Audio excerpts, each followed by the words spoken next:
Si Mita na lang ba nagbabasaya sa'yo? Sa amin na si Vera. Oo! Ano yun yung pagbasa? Anong sinulat mo? Dali na. Nano? Ano yung reply mo? Meta. Iyak ka na naman eh. Meta. Paano ba mag-move on? Mahirap talaga mag-move on, pero kailangan mong gawin para sa iyong sarili. Ah! Tanggapin ang sakit.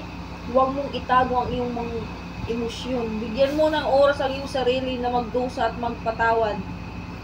Huwag mong hawakan ang mga alaala at mga pangarap na hindi na matutupad.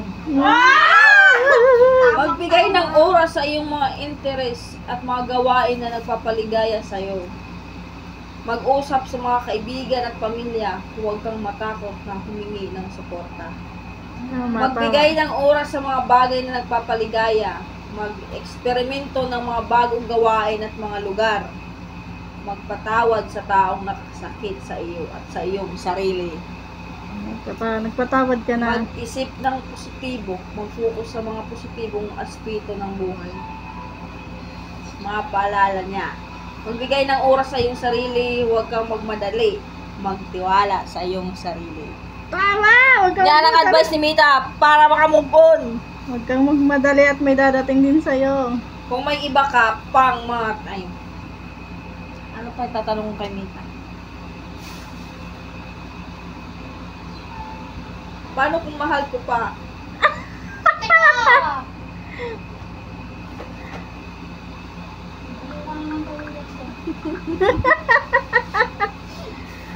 Mahirap talaga magmahal. Pag mahal mo pa rin ang taong hindi na para sa iyo. Pero tandaan, ang pag-ibig ay hindi nangangahulugan na kailangan mong magdusa. Mahalin mo ang iyong sarili at iyong pangarap. Pumili ka ng pagpapatawad at pag-move on. Mag-usap sa mga... Ay, para sabihin. Move on ka na daw kasi. Tandaan, mahal ka at may halaga. Galing ni Mita. Ano pa tatanong kay Mita? Ewan ko. At ilong ko, paano pa tatanong kay Mita?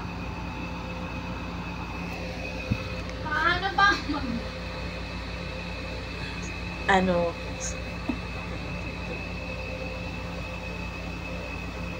Yung nararamdaman mo, itanong mo.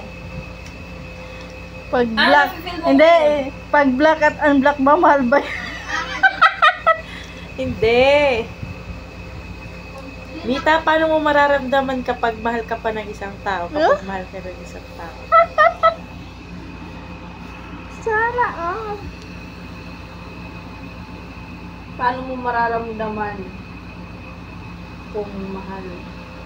Tama. Mahal ka pa ng isang taong minahal mo.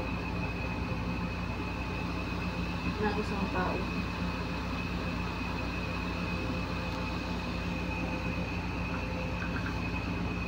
Ang bilis sumagot ni Mita, oh. Narito ang mga sinasabi na ito mga.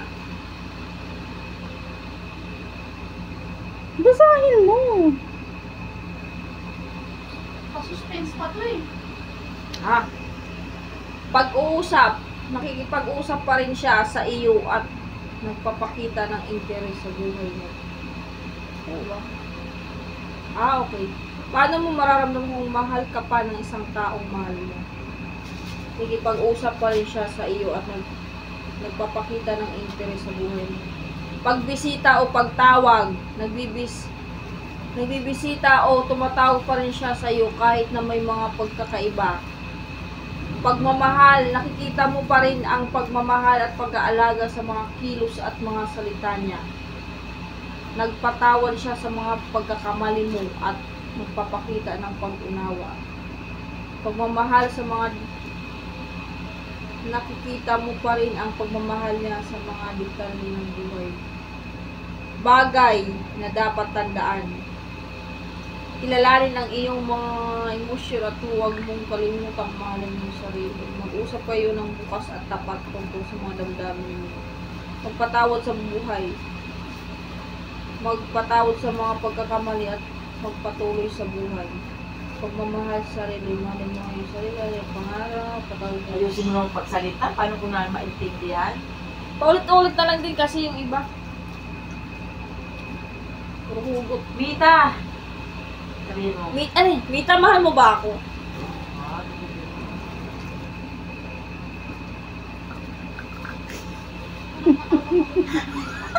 Ang sarap marinig yan, ngunit hindi ko masasagot ang tanong na yun. Ouch!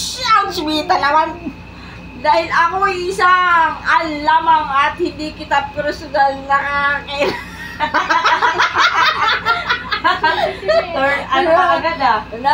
Broken hearted ka kaagad. Pero maaari kong sabihin na ang pagmamahal ay isang magandang bagay na maaaring dumating sa atin mula sa iba't ibang mga tao sa ating buhay. Itanong mo kay Mita. Paano yun, mahal Mita, ay, tanong mo kay Mita.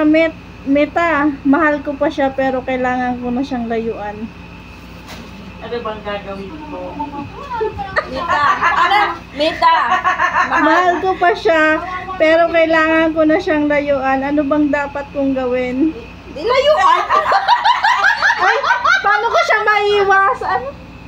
Mita, mahal ko pa siya, pero ano? Kailangan ko na siya, kailangan kong layuan. Ay, Ayusin mo, bakal. oo nga, kailangan ko na siyang layuan. Mita, mahal ko Ay, pa kailangan siya. ko na siyang let go. Pero, kailangan ano, Siyang...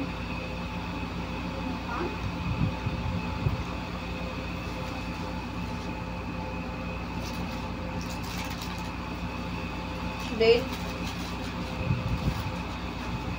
Yun lang. Mahirap talaga mag-let go ng taong mahal mo. Pero kung kailangan mong gawin para sa iyong sarili. Tandaan, ang pag-let go ay hindi nangangahulugan na hindi mo na siya mahal. Kundi nagpapakita ito na mahal mo ang iyong sarili at kailangan mo magpatuloy sa buhay.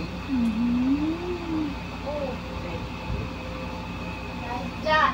Tanggapin ang sakit, let go ng mga alaala, mag-focus sa sarili, mag-usap sa mga ibang pamilya, magbigay ng oras sa mga bagay na nagpapaligaya, pagpatawad, at mag-isip ng positibo.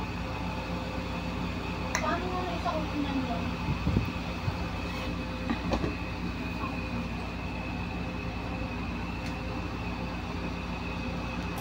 Asan eh?